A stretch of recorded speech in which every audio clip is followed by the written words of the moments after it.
And it's great to be with you. Checking the room, last night I was going through the brochure for the event, and I find Ricky Bearden's picture. And Ricky's a constituent, he and his wife, so I've got to be real careful today. Normally I speak to these things, I don't have anybody in the room that actually votes for me, so I can do what I need to do and not worry about not getting reelected. So it's great to be with you. Just to do the standard traditional pandering that's required. I eat peanut butter almost every day of my life. I hope there are no egg layer folks in the room because I can't stand eggs. And so growing up, my mother was worried I wasn't getting the right breakfast protein, and so she asked the pediatrician if peanut butter was okay. And he said, yeah, of course. And so I've eaten peanut butter syrup or peanut butter and honey, on toast or an English muffin, almost every day of my life. So I don't know that if it's the truth, it's considered official pandering, or if I'm just flat out pandering to you guys. But anyway,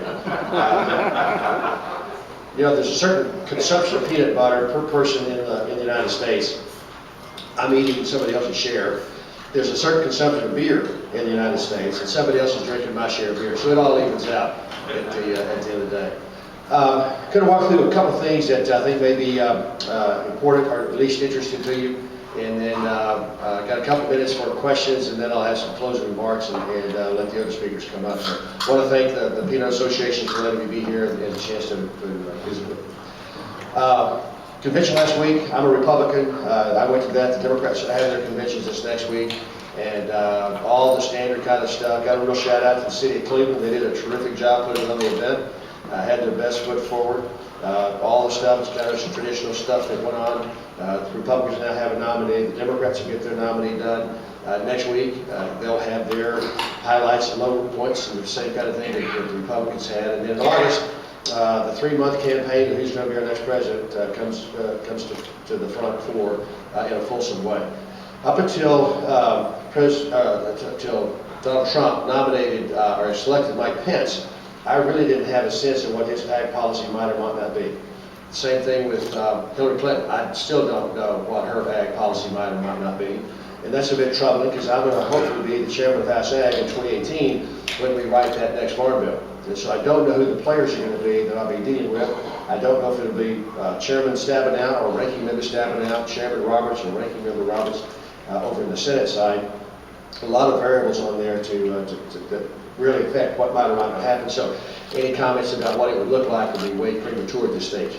Mike Pence, governor of Indiana, obviously ag is a big deal in Indiana, and so he will have seen from his farmers the last 2 years, last 4 years actually, first two, couple of good years in production agriculture from an income standpoint, the last 2 or 3 been actually the other direction. So he wants to have lived with production agricultural farmers who are dealing with the same thing that you're dealing with right now, and that is that 56% drop in farm income over the last few years, the worst we've seen since the Depression. Hard time, and I'm a little uncomfortable talking to the folks who are living it and telling you what it's like, because that's pretty presumptuous to be doing that, but he'll be aware of that, so that gives me some comfort that we'll have an ally in the White House when if he's elected as the vice president. The 14th Farm Bill is about halfway through. You know many of the problems that are associated with it. If you've got cotton, you understand how bad that program didn't work. If you're in all the other commodities, you know that the PLC and the ARC programs have their issues that we've been gathering data on basically from day one when the Farm Bill was signed and started moving into implementation. We're gathering all that, the county ARC payments issues where you've got such disparate differences in payments across county lines in relatively small areas to be able to just don't make any sense. Because of the way the data was gathered, we'll have to deal with that. Milk has some issues with the way their program works with a one-size-fits-all price for the input costs. So all these things are being gathered by the team, and we will be folding those into the next one. Don't know what it will look like. I don't think it will have the kind of major changes across the board that we saw coming out of the 8th Farm Bill into 14, because when we did away with direct payments and things like that. Hopefully it'll be more just fine-tuning. The ones that are there, cotton will have to be dramatically different because it just didn't work. The snacks program without a reference price just didn't work, and cotton is in a world of hurt right now, as most of you know. That led over into issues with respect to peanuts and people growing other crops that came out of cotton, generic acres and other things. All those things will be on the table, all those things are up for discussion, and we'll have that conversation with each and everybody who wants to have it over the next 2.5 years. My goal, as is the goal with every ag chairman, is to get it done before the current one expires. Not have to have these short-term extensions or all the drama that goes along with threatening people with the 47 Act or the 39 Act, all the kind of stuff that happens to us when we get right up to the deadline. And I hope to avoid that, but every chairman ever has said that exact same thing, so we'll see how that works out. This past year and a half has been a pretty rapid pace. We've had over 80 hearings at the full committee and subcommittee level. We've gone the gamut from the farm economy, ag, linked to national security, the SNAP program. We've had we're in the middle or toward the end of a deep soup to nuts, top to bottom review of that program. We spend $80 billion a year on it, and it had been a long, long time since it had any kind of oversight whatsoever. We've gone through it looking for policy issues that we need to address. We've not talked about money, we've not talked about how much we should be spending, how little we should be spending, all that. What our focus is, what should the policy look like? Let's get that policy correct, and if we can, then we'll figure out whether we can afford it or not. We ought to know what the best policy should look like before we start addressing the issue. What we are finding, of course, is that we are trapping people in poverty. It's doing just the opposite, because most folks operate in their own best interest. It's kind of human nature to do that, and our policies, the way they're implemented, the way they're designed, trap people into a system that if they want out, it makes it harder for them to get out. As an example, let's assume for this conversation that the average benefit package, food stamps, housing, child care, all those things that go into that, is about a $15 an hour job. And if they're offering a $16 an hour job or $17 an hour job, they will lose more benefits than they will gain with the extra income. And so, operating in their own best income, they're not going to take that additional income. It's hard to make that quantum leap to get all the way to total self-sufficiency. And so that trapping mechanism doesn't make any sense. We also penalize marriage. If you've got two people living together, just cohabitating, and they have kids, they give one level of support. If they marry, that support drops dramatically. And that's a disincentive. I prefer that they get married, because married couples, all the statistics show that children born to married parents do better, don't live as much poverty, and everything works so much better when they have when they're married and they're in that committed kind of relationship. And so we've got systems that penalize them. The Better Way program that you've heard Paul Ryan talk about, one of the legs of that six-legged stool is poverty, upward mobility, and opportunity. And what we'd like to do is begin to try to pilot projects that allow states to take a block of resources and tailor the resources to what a family needs. Not every family is exactly alike. What we're saying in Washington, D.C. is that everybody's exactly the same, because we silo the food stamps, we silo the housing, we silo the child care, all those kind of things. They don't look at what the root cause is for somebody being in those circumstances. Hunger is not an issue, or it's not the cause, it's a result, it's a symptom. There's a root cause for that. Homelessness is not the cause, it's a symptom. And so we need to do a better job of dealing with those causes. The other thing we have to do is require ourselves a much better accountability system. If you remember back in 2014, we split the Farm Bill for nutrition program in the House, and then the Senate put it back together, and we've ultimately got it passed together and to the President.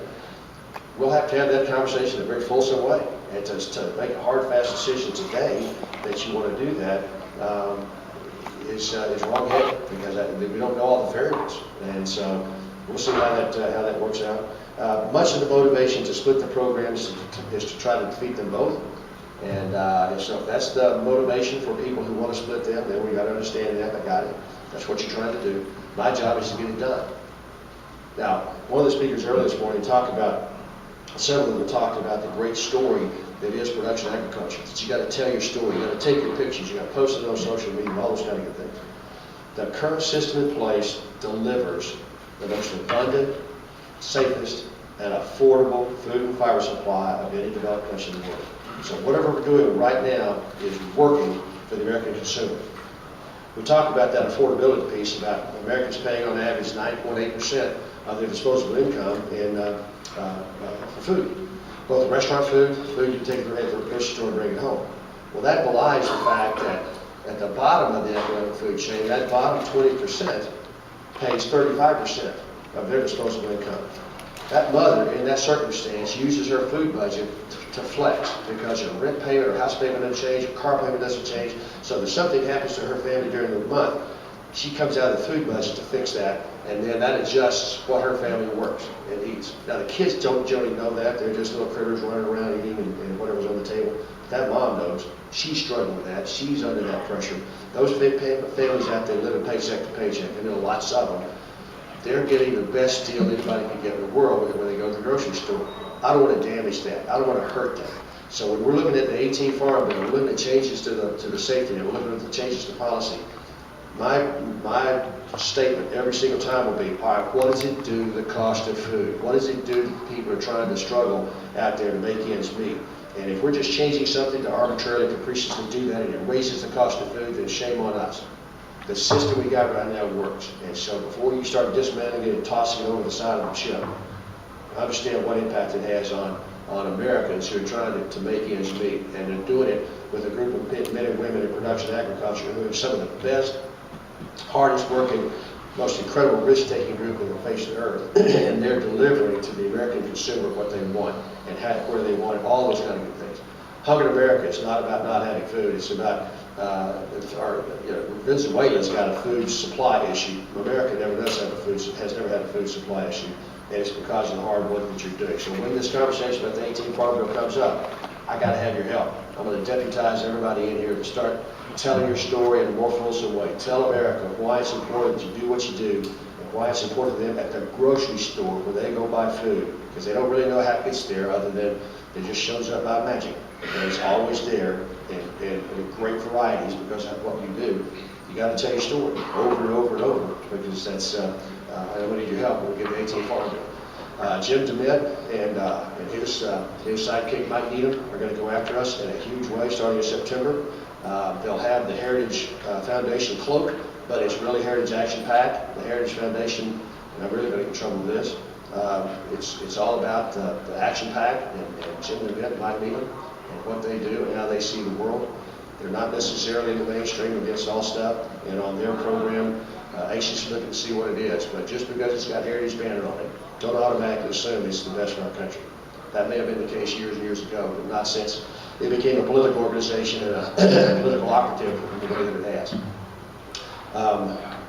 Let me take a couple questions real quick, and then we'll get the other guys up here who want to speak. Anybody have something that I didn't cover that you had a quick question on? Really? Was breakfast that big? All dozed off?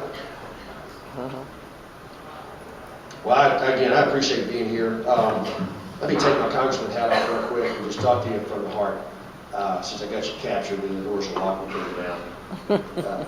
John Adams wrote that only a moral people can self-govern, that only moral and religious people can self-govern, that any other type of people, that our scheme of government is not suitable for them because they lie, cheat, and steal, take advantage of circumstances. As I look at our country, I'm deeply concerned with the moral path that we're on. We all sing that wonderful anthem, God Bless America, and we mean it. And the closing speaker this morning asked for God's blessings on our country. I'm going to challenge you to never, ever hear that song sung again or hear somebody invoke God's blessings that you don't ask yourself two straightforward questions. The first question is, what am I asking God to bless? What's that inventory of blessable things that are going on in this country that God can look down and say, that's a good thing, and I'm going to bless that? Is he blessing the deterioration of family unit that we've experienced over the last several decades, the impact that has on the moral compasses of children? We're asking God to bless the coursing of our society, the way we interact with each other, the language that we think now is appropriate, and the stuff that comes out of Hollywood that we think is entertainment, the way we aggrandize and deify the people who put that stuff on. And we've killed 57 million babies in 43 years. There are a lot of these and lots of other things that God can and will not bless. He won't bless a people that are on that path. That is not the moral high ground. That is not the moral fiber that leads us, allows us to self-govern. We just celebrated our 240th birthday as a nation. Democracies and republics rarely last past 250. So we are at a legitimate inflection point as to whether or not we're going to make this go forward. Suzanne and I have 7 grandkids. I want them to grow up under a government scheme that I've grown up under, that I've taken for granted would always be there. And I'm going to argue that's not the case because of the lack of the moral authority, the lack of the moral high ground in the community. So the second question, though, is what is my responsibility? Not our responsibility, not what are we going to do. It's what am I going to do? What are you going to do to reclaim that moral high ground? Where are you, where am I going to plug in and begin to sew back together that tattered moral fabric that has allowed us to extend this incredible experiment for 240 years? Each of us has a role in doing that. But you got to live a code, and you got to have a code to do that. I try to live the Judeo-Christian model. Jesus Christ is my personal Savior. I try to live His tenets every single day, and some days I'm better at it than others. But you've got a code that you have to live as well. You and your family, your neighborhood, community, city, state, all of us have concentric rings of influence where every single day we have to be about the hard, arduous task of reclaiming moral high ground. Because it won't happen unless you and I do it. I can't get it done in Washington. I can't get it done in Tallahassee. I can't get it done in Atlanta. This is us. This is our responsibility. Each one of us individually make that happen. It's no longer going to be free. It's no longer going to not come at a price. Now, it's not going to be the price that the Syrian Christians pay. We're really going to cut our heads off and crucify us. But you're going to get snubbed. You're going to get looked down on. You're going to get challenged. Because when you stand up to evil, when you stand up for the right thing, and you stand up to reclaim that moral high ground, this country's going the wrong direction, and there's great momentum there. And it's going to come at a price. And maybe that's okay. Maybe we do better as Christians when we're challenged like that, when things are too good and we just got to go on to give on. So what am I asking God to bless? And what is blessed role? And what's my personal role? It's clearly important for the future of America that we get that done, but let me argue it's important for the rest of the world as well. If you look at the world history of the last 100 years, I want to argue that there's never been a country do as much good for the rest of the world and has so little in return as the United States of America, period. It is unprecedented in world experience what we as a people did. My personal opinion is that was God's divine mission for us as a country. These people, these resources, this work ethic, these assets, and these blessings, go defend freedom, go protect liberty, go protect those God-given rights, and do what we've done over the last 100 years. Looking to the next 100 years, who's going to do it if we don't? Russia, China, radical Islam, any of those other world powers going to be the America the next 100 that we've been the last 100? God can't use us in that role unless we're a blessed people. He didn't use the nation of Israel in the Old Testament, His chosen people. When their hearts were not right with Him, they couldn't fulfill the mission they needed to fulfill. So if we're going to be that blessing to the rest of the world, if we're going to defend liberty and protect freedom, those God-given rights, then we have to be a blessing of people to be able to make that happen. God bless each one of you. God bless Texas. God bless the United States of America.